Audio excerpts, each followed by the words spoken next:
Okay, Dean Koontz is actually becoming one of my favorite authors. I've read 5 of his books so far, and they are just so good. This is the 5th book I've read, The Servants of Twilight. Now, I'm still trying to pick which one's my favorite, because that's kind of tough because I like them all. When I read Dean Koontz, I don't know anything about it. I just grab a book and read it. I try to do that with most of my books lately because I feel like it's just more entertaining. I like going in there without knowing what is going on. Sometimes, unfortunately, I do know what's going on, and it just happens. Not the end of the world. But with The Servants of Twilight, what happens is it's like you meet a woman named Christina, and she has a 6-year-old son named Joey.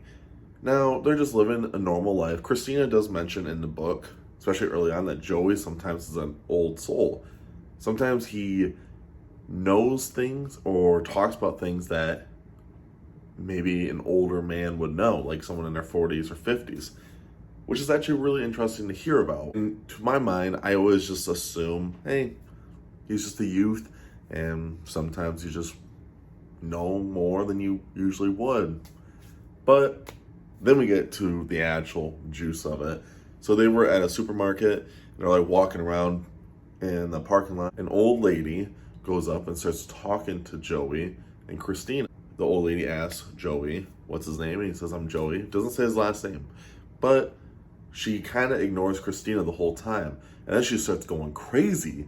And she grabs Joey and she's like, you need to die. You are evil. You need to die. And I'm not going to lie. This is the first 5 pages of a book. And I'm like, what in God's name is happening? Because it was just so off the wall. And I was just going through this. I breezed through this book. And then I kind of slowed it down. But the first 100 pages, I was like, what? But so then what happens is Christina takes Joey and shoves him in her car. And this old lady is trying to get them still. She rips up Joey's shirt and stuff. And I'm like, what is wrong with this woman? That's all you're thinking the whole time you're reading this. You're like, what in God's name is wrong with this old lady? And the whole time, like I said, you're reading this, that's all you're thinking. And then it just keeps getting worse. So then they get home, and Joey asks his mom about it, and he calls her the witch. She's a witch, she's a witch. And I don't know why, but I was thinking of Wizard of Oz. No idea why. So that night, Christina told Joey, hey, don't worry about it. She can't find us. She doesn't know where we live. But Joey is like, well, did she see our license plate? Couldn't you track that? I'm like, this kid knows a lot. Probably could do that. And so Christina's like, oh, I don't think she would. There's no way she could see it because they were going too fast when they pulled out of there. And later that night, Joey was screaming, and then Christina heard the dog, Brandy, a golden retriever, was barking at the window. And then Joey said there was an old lady, the witch, looking at him through the window. And of course, the mom didn't believe him, and then we get through the rest of the story. And now this book, like I said, is really interesting. I am becoming a Dean Koontz fan because Dean Koontz is very good at writing, and all of his books are just so fast-paced, and he leaves a lot of cliffhangers. Every chapter you read is a cliffhanger. So you have to continually just keep reading, which is a really good quality to have, I feel, when you read these books. But this book, it was kind of slow in some parts. I would say in the middle part of it was kind of slow, but then it would get right back up, and it was getting better and better. There was, it involves a bunch of, it's just a chase book, you have this old lady, the witch, and you find out that she's, a huge, religious nut, and she believes that Joey, a 6-year-old kid, is the Antichrist, which is just bizarre. And she's trying to kill him because she says God is talking to her, and she has 1,000 people that all worship and believe what she says. So it's a group, and they're trying to kill a 6-year-old kid, and Christina's gonna try and protect her son.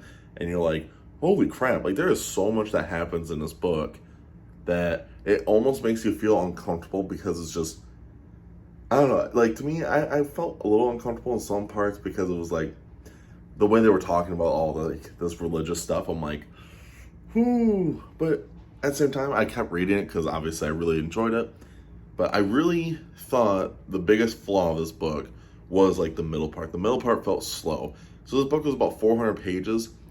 I feel like it would be better if it was less than that.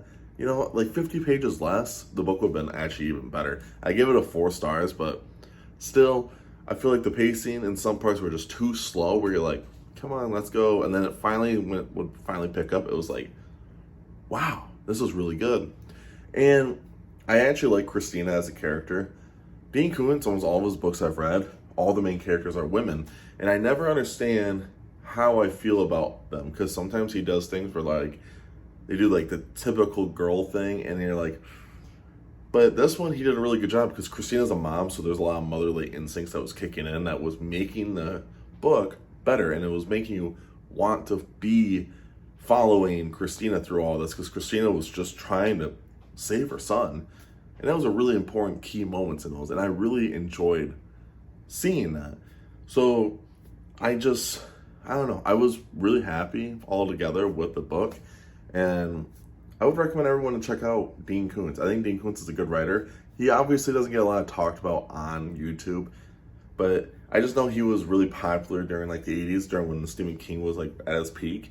And Dean Koontz releases a lot of books. Like, holy crap. There's no way I'm going to read all of his books, but I will read most of them because I have a lot of his books. Make sure you guys like, comment, subscribe, and check all the links down below. If you want to follow me on Instagram, go ahead. That'd be awesome. DM me if you guys want to like do read-alongs or stuff. And of course, make sure you guys stay safe, stay hungry, and tell somebody you love them. I'll see you guys in the next video. Bye.